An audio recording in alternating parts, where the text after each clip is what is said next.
Many years ago, in a world where power and wealth often dictate fate, Adanna, a humble and overlooked orphan, never imagined her life would take a drastic turn. I sat in the corner of our small sitting room, silently watching as my stepmother, Madame Clara, paraded her daughter, Sonia, in front of our guest. The way she laughed, the way she adjusted Sonia's gele, the way she proudly introduced her to the billionaire visitor. It was clear she had already planned the wedding in her head. Hey, Chief DK, welcome. You must have heard of my daughter Sonia. She just graduated from the university. Very beautiful, very well mannered, she said, beaming. I was invisible, as always. Sonia, my stepsister, wore a dazzling blue lace gown, her makeup perfectly done, her gold earrings sparkling under the chandelier. She was beautiful, no doubt. But I knew Sonia. She was arrogant, entitled, and heartless, just like her mother. I, on the other hand, wore a simple Ankara gown. My face was bare, no makeup, no jewelries. No one ever bothered to dress me up. I was the maid in my own home, the unwanted orphan my father left behind when he died. Chief DK was a man of power, a billionaire businessman in his late 40s. His presence filled the room, his tailored white kaftan making him look even more regal. He had an aura of authority, but there was kindness in his eyes as he scanned the room. Then his gaze settled on me. I quickly lowered my eyes. I wasn't supposed to be noticed. I wasn't supposed to exist in this moment. Madame Clara continued, laughing loudly. Chief, Sonia is the jewel of this house. Please, let's go inside and talk. I know why you are here. Chief DK raised a brow. Oh, you do? Of course. A man of your caliber doesn't just visit any home. You are here to ask for my daughter's hand in marriage, aren't you? She giggled, already picturing herself as the mother-in-law to a billionaire. Sonia smiled proudly, flipping her long hair. Chief, I must say, I'm flattered, she said, her voice laced with confidence. But what happened next shocked everyone. Chief DK cleared his throat and looked directly at me. Actually, I'm here for her. Silence. Dead silence. For the first time in my life, my stepmother looked at me, not as a servant, not as an invisible girl, but as a threat. Her face twisted in shock. What? What? Chief DK smiled.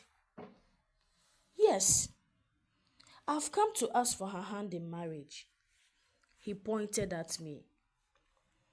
The tray I was holding slipped from my hands, crashing to the floor. Sonia gasped.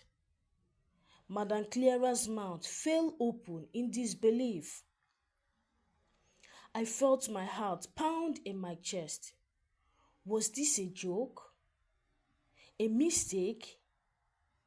Why would a billionaire want me? My stepmother's eyes darkened with rage. No, this cannot be, she hissed. But Chief Dike was unmoved. He turned to me, his voice gentle. Adanna, will you marry me? I looked around, my lips trembling. Was this a dream? But before I could answer, Madame Clara's furious voice cut through the air. Over my dead body. The tension was suffocating. Sonia's face twisted in shock, her hands trembling as she clutches her gown. The tray I had dropped lay in pieces on the floor, reflecting the shattered reality of my stepmother's expectations. Chief Dike, however, remained unfazed. His deep eyes stayed looked on me, waiting for my response. But I had none. I was still trying to understand what was happening. Me? A billionaire wanted to marry me? Chief, you must be mistaken. Madame Clara forced a laugh, though her eyes burned with anger. You mean Sonia, right? She's the perfect wife for a man like you. Chief Dike's voice was firm. No, I mean Adanna. Madame Clara's hand clenched into a fist. What do you see in her? She's just a servant in this house. What can she possibly offer you that Sonia cannot? I flinched at her words. It wasn't the first time she had reminded me of my place, but this time it hurt more. Chief Dike's eyes softened as he turned to me. Adanna, do you remember me? My heart skipped a beat. Remember him? I searched his face, but nothing clinked. I had never spoken to a billionaire in my life. No, sir, I said quietly, my voice barely above a whisper. He smiled faintly. You wouldn't. It was years ago. You were just a little girl then, selling oranges by the roadside. I froze. Selling oranges? Memories of my childhood rushed back. Standing under the hot sun, barefoot, calling out to passing cars, hoping someone would buy from me. It was before my father's death, before I became nothing but a maid in my own home. Chief Dike continued. One day you gave me an orange to a hungry boy, a street beggar. You didn't know him, but you gave it to him anyway. A lump formed in my throat. I did remember that. I had given an orange to a starving boy outside the market. His clothes were dirty, and he looked weak. He had thanked me with tears in his eyes. That boy was me, Chief Dike said. Gasps filled the room. Madame Clara staggered backward. Sonia's eyes nearly popped out of her head. I had given an orange to him. I stared at him, unable to speak. How was this even possible? Chief Dike smiled and never forgot that kindness. It was a small act, but it changed me. And now I want to change your life too. Tears welled up in my eyes. I had spent my whole life being told I was worthless, that I was nothing. But here was a man, one of the richest men in the country, telling me that I had mattered. Madame Clara suddenly snapped. She grabbed Sonia's hand and shoved her forward. Sonia is the one you should marry. She is beautiful. She has a degree, not this. This nobody. Chief DK's face darkened. His voice was cold now. I am not a fool, Madam Clara. I know exactly what kind of person Sonia is. Sonia's mouth fell open. What? You raised her to be selfish, entitled, and cruel. I have watched from afar, and I would never marry a woman like that. Sonia let out a sharp cry. You are lying. This is not happening. Madam Clara turns to me, her eyes filled with hatred. You planned this, didn't you? You seduced him behind my back. My mouth opened in shock. No, I would never. Slap. Her palm landed hard across my face. The impact sent me staggering backward.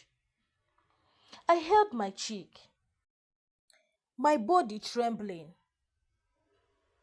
Enough. Chief DK's voice was like thunder. He stepped forward, his presence towering over Madam Clara. If you ever lay a hand on her again, I will make sure you regret it. Madam Clara opened her mouth, then closed it. Fear flickered in her eyes. She knew what kind of power he had. Chief DK turned back to me, his voice soft again. Adanna, the choice is yours. Will you marry me? Tears rolled down my cheek. My whole life, I have been treated like nothing. Now, I was being given a chance at something more.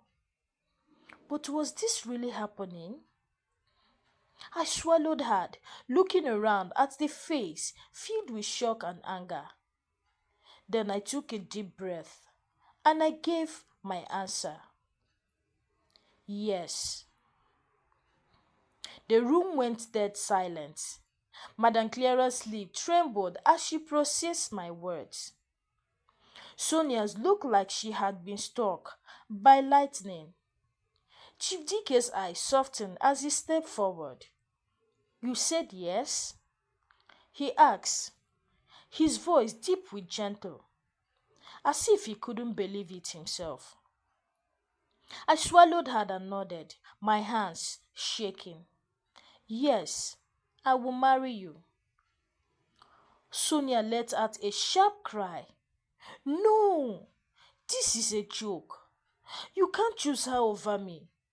Look at her. What does she have?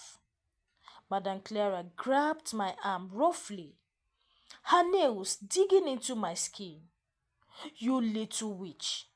You think you can steal my daughter's future? Chief DK's expression darkened. Let her go. His voice carried so much authority that Madam Clara immediately released me, her hands shaking. You don't understand, she cried. Sonia is the one meant for this life. Adanna is a what? Chief DK challenged, his piercing eyes holding her. Madam Clara stammered, looking away. She doesn't belong in wealth. She's not good enough. Chief DK's lips coiled into a smirk. And yet, it was her kindness that made me who I am today. Sonia stormed forward, tears in her eyes. Chief, please. I can change. I can be humble. I can. He raised a hand, silencing her. A good heart is not something you wear like makeup, Sonia. It is who you are at your core, and I have seen who you are. Sonia gasped as if he had slapped her. Madam Clara, realizing she was losing, quickly changed her tone. She forced a smile, her voice suddenly sickling sweet. Chief, my dear, you know we have always treated Adanna well. We love her like our own, she said, reaching for my hand. I snatched my hand away. Love? They had done nothing but make me a slave in my own home. Chief Dike saw the pain in my eyes and turned to Madam Clara. Then you will have no problem letting her go, will you? Madam Clara hesitated, then forced a laugh. Oh, of course not. If this is what she wants, then we give her our blessing. But her eyes told a different story. They burned with hatred, promising revenge. Chief Dike nodded. Good. Then he turned to me. Come with me, Adanna. I looked down at my bare feet. I had no luggage, no clothes, nothing. This house had never truly been my home. Yet, I hesitated. What if this was all a dream? What if he changed his mind? Seeing my hesitation, Chief Dike stepped closer and held out his hand. You have been trapped in a life of suffering for too long. Let me take you somewhere you belong. I took a deep breath and placed my hand in his. The moment our hands touched, I felt something shift. For the first time in my life, I was not invisible. As we walked towards the door, Madame Clara let out a bitter laugh. You will regret this, Adanna. That man will leave you. He will throw you out like trash. I stopped at the doorway and turned back. No, stepmother, I said softly. You already did that. And with that, I walked away. The drive to Chief Dike's mansion was silent, my heart pounding in my chest as I stared out of the tinted car window, watching the city lights blow past. Was this real? Was I really leaving behind years of suffering? Chief Dike sat beside me, his presence calm yet powerful. He hadn't said much since we left the house, but his silence wasn't uncomfortable. It was as if he understood that I needed time to process everything. Are you okay? His deep voice finally broke the silence. I turned to him, my voice shaky. I don't know. A small smile tugged at his lips. I understand. I looked down at my hands, still unable to believe what had happened. I don't have anything. No clothes, no shoes, no education like Sonia. What if I embarrassed you? Chief Dike's expression grew serious. Adanna, I didn't choose you for what you have. I chose you for who you are. You have something money cannot buy. A good heart. His words makes my throat tightened with emotion. I had spent my whole life being told I was nothing. Now, someone was telling me I was enough. The car slowed as we approached a massive, golden gate. When it opened, my breath hitched. The mansion before me was like something out of a movie. Tall, elegant, glowing under the night sky. Water fountains lined the driveway. An expensive car sat parked neatly at the entrance. I swallowed hard. This was his world. Did I really belong here? A woman in uniform rushed forward as the driver opened my door. Welcome, sir. She greeted Chidike with a bow before turning to me with a warm smile. Welcome, madam. I flinched at the word. Madam. No one had ever called me that before. Chief Dike must have noticed my hesitation before he leaned in and whispered, "You are no longer a maid, Adanna. You are a queen." My eyes stung with tears. As we walked into the mansion, I tried to take in everything. The grand staircase, the chandelier, the golden decoration. It was overwhelming. "This will be your home from now on," Chibdike said as we entered the lavish living room. "You will never suffer again." I opened my mouth to thank him, but before I could speak, a sharp voice rang through the air. "So this is the girl you brought home?" I turned to see a tall, elegant woman standing at the top of the stairs. Her makeup was flawless, her expensive jewelries glittering in the dim light. Her eyes, however, were cold. "Mother," Chibdike greeted, his tone respectful but firm. "Mother?" My heart sank. His mother slowly descended the stairs, her sharp gaze never leaving me. This is the girl you chose?" She looked me up and down with clear disapproval. I suddenly felt small again. She scoffed. "You left all the wealthy, educated women in this country and brought home her." I clenched my fist, my old fears returning. Maybe Madame Clara was right. Maybe I didn't belong here. Chief Dike stepped protectively beside me. "Mother, this is Adanna, and she is my fiancée." His mother laughed bitterly. "We will see about that." The air turned ice cold.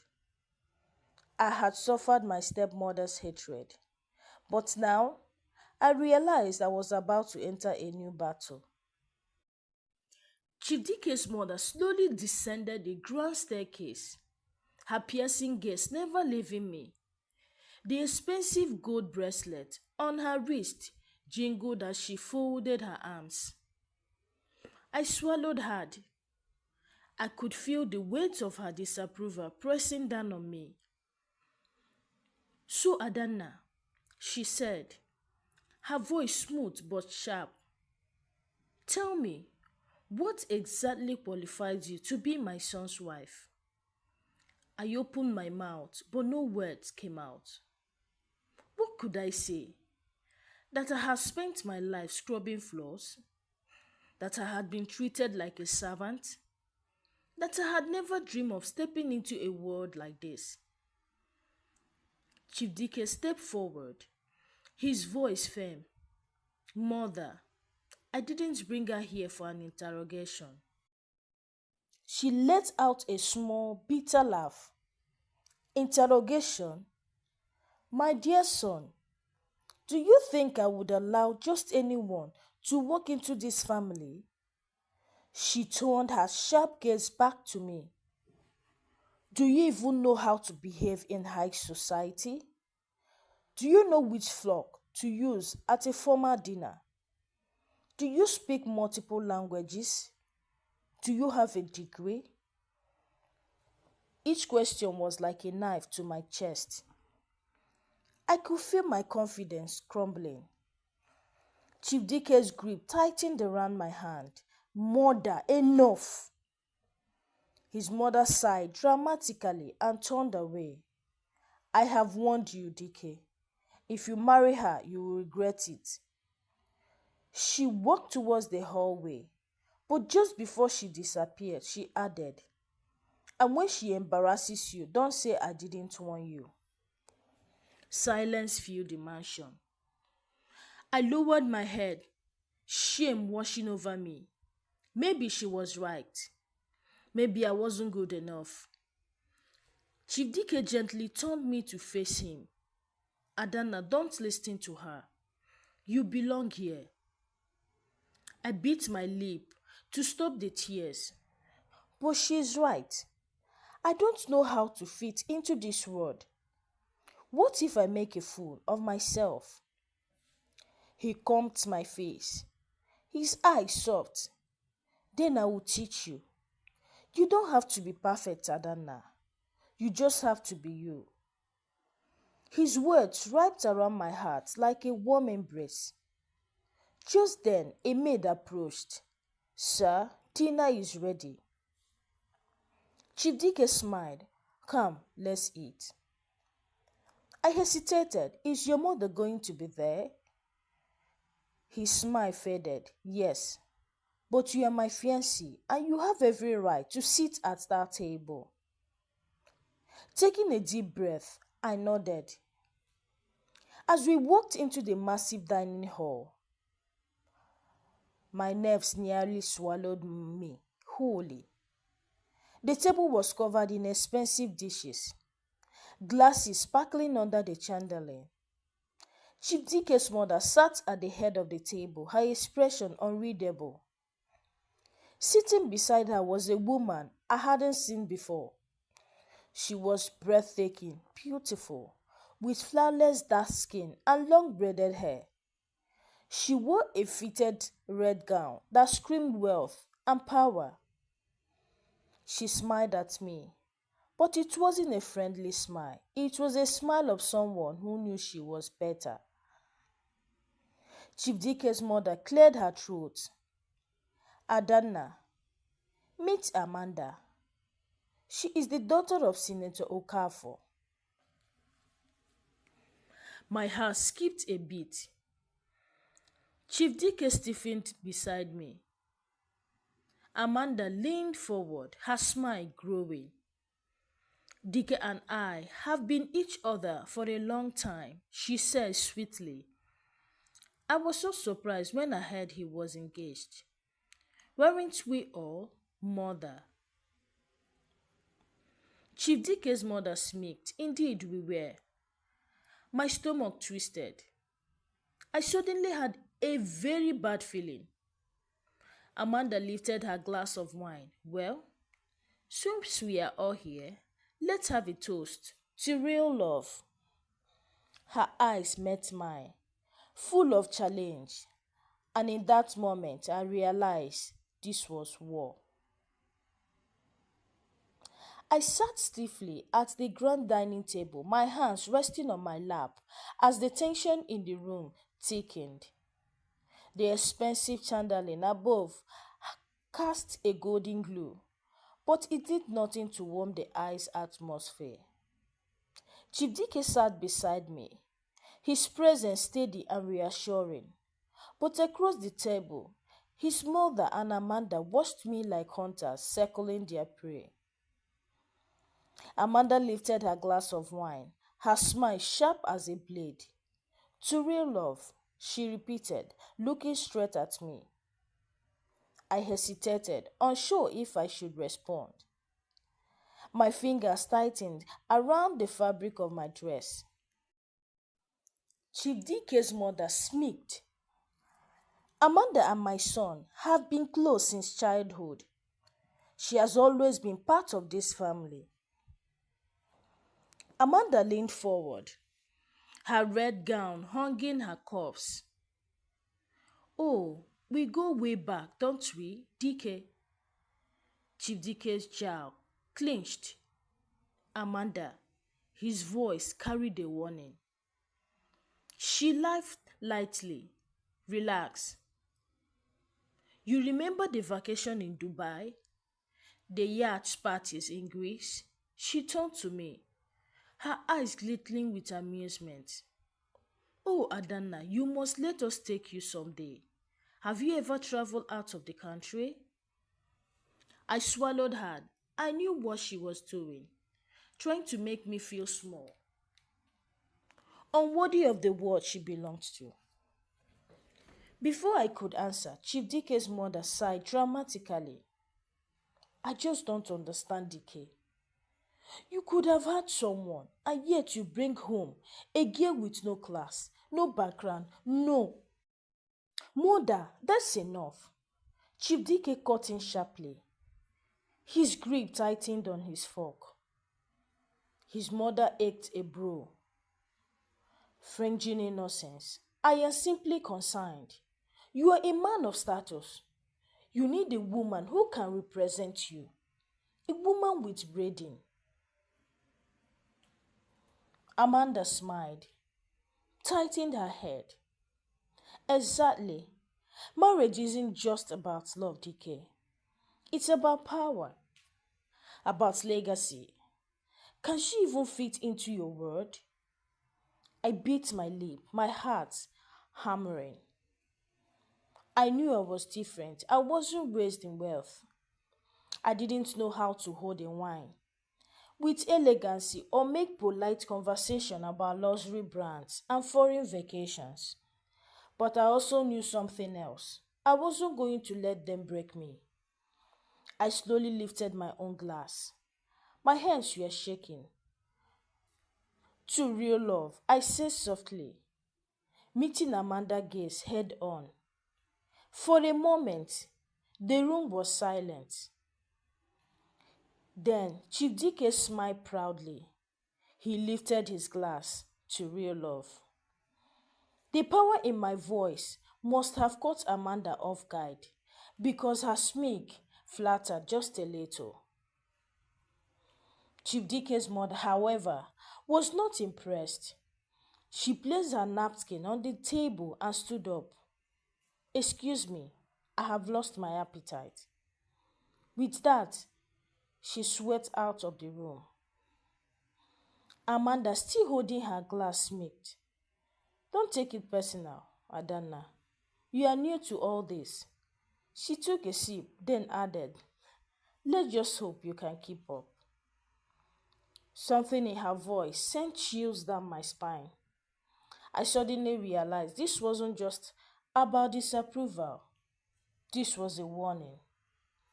Amanda wasn't just here to intimidate me. She was here to destroy me. The rest of the dinner was quiet, but the tension was suffocating. Amanda smiled and chatted with Chief Dike's mother like nothing had happened. But every glance she threw at me carried a silent warning. When the meal was finally over, Chief Dike led me upstairs to a luxury guest room. This will be your room for now, he said softly. Hi besties, thank you for watching this story. Kindly tell me what you'll be expecting in the next story. Drop your comment in the comment section. If you've not subscribed to this YouTube channel, kindly do so by subscribing, like, share, until I bring another story your way. Bye.